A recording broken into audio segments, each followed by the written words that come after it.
Good morning, you're very welcome back. Now, of course, we know that homelessness is a massive, massive issue, record levels right across the country, and more frightening is that more than 5,000 children are currently homeless across the state, with many more in hidden homelessness or direct provision. Joining us now to discuss the impact this is having on young school children is Principal of St Laurence O'Toole's National School, Mark Candon, and live from Cork is applied psychology lecturer Dr. Sharon Lambert. Thank you both so much for being with us this morning. Mark, you were talking about this at a National Teachers Conference. 50% of your pupils, they're homeless. They're living in, are they living in hotels, B&Bs? Yeah, I'd have to correct you first of all. I'm Laurence O'Toole's Senior Boys School. Senior Boys School is just beside us down the road. I am so sorry. I tell you, it could cause chaos here. It could cause chaos. Listen, your speech caused, like... Well, it's really funny because I'm known basically for... Can we shut him? Your friend Tracy Tobin will tell you this. Yeah, I literally spoke. I went down for the first time after 20 years to conference, and it was very good. I was listening. It was the last motion, the second last motion on the last day. And it's close to my heart because of the school. And I got up and I spoke to people for 2 minutes, and I happened to say, look, about half our kids are homeless. So what I'd say to you is that in the last 10 years, we've had a minimum of 25% homeless. Now, that's understandable because direct provision, emergency accommodation, tends to be, there's a high amount of it in Dublin's northeastern inner city, Gardiner Street and so forth and so on. So kids have to go to school somewhere. Do you know what I mean? So that's why. But for me, the bigger issue isn't that maybe a quarter or a half over time of the kids that are in our school are homeless. They're great kids. It's that there are 5,000 plus 5,500 homeless children in the country now. At the 4,500 schools, you could have one in each school, or maybe, you know. But that's the issue, not that a particular school. So for me, it's not about the school. It's actually with the kids and the challenges they have. Yeah, 100% right. But when you have that number of kids homeless in one school, the impact and the difficulty, I'm sure, for you as a principal and for the teachers, what is it like? I'm going to be awful mischievous here. I mean, you went to school, there was a whole lot of people from Monaghan in school with you. Yeah. Like, people are people. Yeah. Okay. But isn't that amazing? Well, we meet children. You. But no, we'll meet you where you are. I mean, Ireland's an awful lot different, Tommy, than it was 20, 30, 40 years ago. There's a not, you know what I mean? It's a very different country. I suppose schools are different because they respond to that. Across the country, there are different challenges, if you want to put that. But what are you going to focus on? The challenge or the opportunity or whatever else? Kids come to school. They want to be taught. They want to have a bit of fun, right? So I'll treat you as a person coming in the door, whatever your circumstances are. Your circumstances are important to me, Tommy, because I need to know what you're dealing with, what you're challenged. But you're a person. You're a kid. You're a human being. And that's how we approach it and how we deal with it. So it's not that this is difficult. It's not that you normalise it, but like where we have kids who have ADHD or autism or something else, or maybe mammy died, or maybe some other challenge. We're all bringing a challenge, you know. Yeah. We were sitting here this morning, we've come in from our own homes. So that's kind of how we'd approach it. And you know, and I think that kind of works. You just showed me something there from the Houses of the Oireachtas, a piece of research that's very interesting as to the amount of people, the amount of children that are homeless, why they are homeless. Yeah. And the biggest one is because of relationship breakdown, and also because of increasing rents and people who have been their landlords evictions, right? Yeah. So that is a psychological issue that's going on in the background for that child. That's clearly going to come into school with them. But in relation to that, you've got a teacher who's trying to resource, who's probably got, you know, an overfilled classroom, and you've got all these different needs. What do you think needs to be done? Well, OK, solve the housing problem. So what I'd say to you is I have a very, very well-resourced... We have a marvellous staff. I cannot speak highly enough of them. They mind me, and they're phenomenal, right? Yeah. But I'd say that about teachers, wouldn't I, anyway, and SNAs. Do you know what I mean? I was just thinking while I was waiting for you, one of my very senior SNAs works with a kid who's ASD. Now, he's in the mainstream, but her skill level with that kid is just off the stage. And there's a whole load of people like that doing these quiet jobs. You were talking to the nurses earlier on. Yeah. Look at all these people doing these quiet jobs day to day. And I just an amazing level. What I'd kind of say to you is look that's the challenge in our school. So you kind of want to work there, but it's great crack.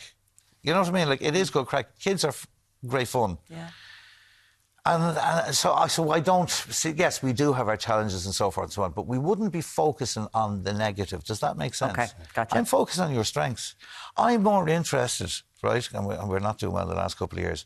But how good a footballer you are, rather than, like, you know, what house you came in this morning. Just that kind of way. Yeah.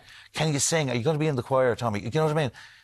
So we're working with your strengths. It's fine. Yeah. It's an amazing way to do that, and how you, as teachers, you have a special skill to be able to do that as well. I'd love to bring Sharon in on this. Sharon, in terms of, listen, the figure of 5,500 children homeless are right around this country, and we expect them to go to school, and we expect them to carry on as normal. The number is almost getting forgotten about nowadays. What sort of impact is this having on these children, the long-term effects that this can have?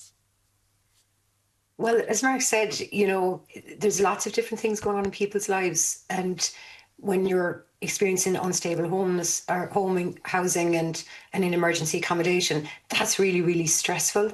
So you don't always have a space where you can study. Sometimes you can have a whole family in one room. Some facilities don't allow you to cook, some don't have laundry. So you have a lot of people on top of each other and they're very stressed. And one of the things that you need for learning is to be relaxed. So that approach that Mark is talking about, when you come in the morning, you know, having a good relationship with young people helps to reduce their stress. Obviously, the longer you have somebody in a stressful situation, there is a greater risk that will impact later on physical health issues, psychological issues. So I have to agree with Mark here. If we want to fix this, it means that we need more housing.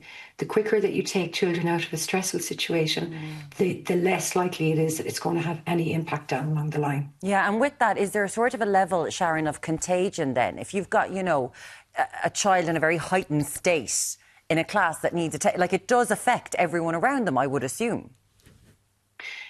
Look, it does. We know that if people who are working with people who are experiencing stress, that can impact on them as well. But if we have trauma-sensitive working environments, right.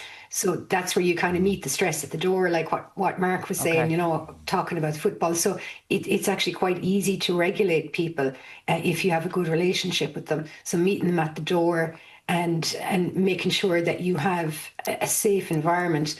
And I think a very important thing that Mark said was, you know, you talk about an inner city school, you know, there's concentration of issues there. But and Mark is well used to dealing with the challenges in his school. But as he said as well, this is, you know, 5,500 children. It's all over Ireland now. There are schools that are less able to manage that. And there are parents who have not informed the school that they're experiencing homelessness because they feel shame and stigma about that. So having a trauma-sensitive approach in every single school, because sometimes we don't know what's going on when they arrive at the door. Yeah. Mark, as you mentioned there a minute ago, Ireland has changed in the last 20, 25 years. Teaching has changed in those times as well. I'm sure you have a lot of teachers who, you know, were taught the profession a number of years ago. Like, are teachers equipped to deal with the challenges nowadays that they're facing? I feel the teaching very much. I think the pre-service education now is good. I think it's very good and it's really improved. There's always room for improvement. You kind of learn on the ground. I always feel that teaching's a trade. It's an art as well. But I think it's something that you learn. And we've got good systems there now. If the school is well set up, like, we're learning from each other and so forth. So I'm going to have a younger teacher in. There are more experienced teachers. There's advice. There's all of that. And there's, you mentioned Tracy Tobin. She's the principal of St Michael's Infant School in Limerick. She does absolutely amazing work. She'd be thrilled with the bench. But she's there. Like, Good morning, Tracy. They do a winter wonderland, like Dermot. They do, like, they're like, these children will never get a chance to see Santa, so they do it for them, and they create Halloween experiences, and the community all get involved. And things like that are so important that the community realise that they can help out here. For you, you've got this programme in place whereby some children, if they were leaving school and they were going directly home to a hotel or an Airbnb, you're trying to do after-school stuff now, aren't you? Like to socialise. Now, well, we have, and I know that Tracy, and I hope it comes down to Limerick soon, we have this goes back to the Mulvey report, right? And, you know, the intervention in the inner city that set up the NEIC. We have a scheme called City Connects. Right. which looked, and it's an American thing that started in Boston, right? And what it does, and what I love about it is its theory is you look at the child, not the problem. If you look at the way we're talking here, and we don't mean it, but look at Tommy, if I told you you're no good at football, you'd start internalising that. But if I tell you, Tommy, you're a fabulous young fella, you're great at football, do you know what I mean? Yeah. You are the best dancer I have seen. My God. So how do we... So City Connects looks anyway to connect kids to their interests in after school. Now this has been absolutely brilliant, I think, and game-changing in relation to some of the children you're talking about in direct provision or emergency accommodation, where previously, yes, they could have, they've got to be, there are strict rules with direct provisions, so you've got to go in and you're in the room or in the house. But I'd say all children now, because of these things, the phones, like I can tell you now, looking at kids, and I think Sarah would be very good on this, the whole coordination, physical activity. I see a break with children now. There's either the really sporty ones or the do-nothing ones. Yeah. And that's not just the homeless piece. I want to say this in relation to homelessness, and I think this is really, really important. We got very exercised in 2017, September. I remember being a meeting of the principals in the inner city, and homelessness had just topped 3,000 children. Yeah. And an awful lot of those were living in the Gardiner Street area, so it was affecting our schools directly, primaries and secondaries. And I don't want to sound too cynical, but you know what? If we work hard, we'll get to 6,000 by September 2027, which is 10 years. We'll have doubled the numbers. Now, I'm going to call on, that's an Oireachtas report that Ono Loughlin wrote. So government have to be aware of this. I don't think it's an issue for them. It's about, do we care about this?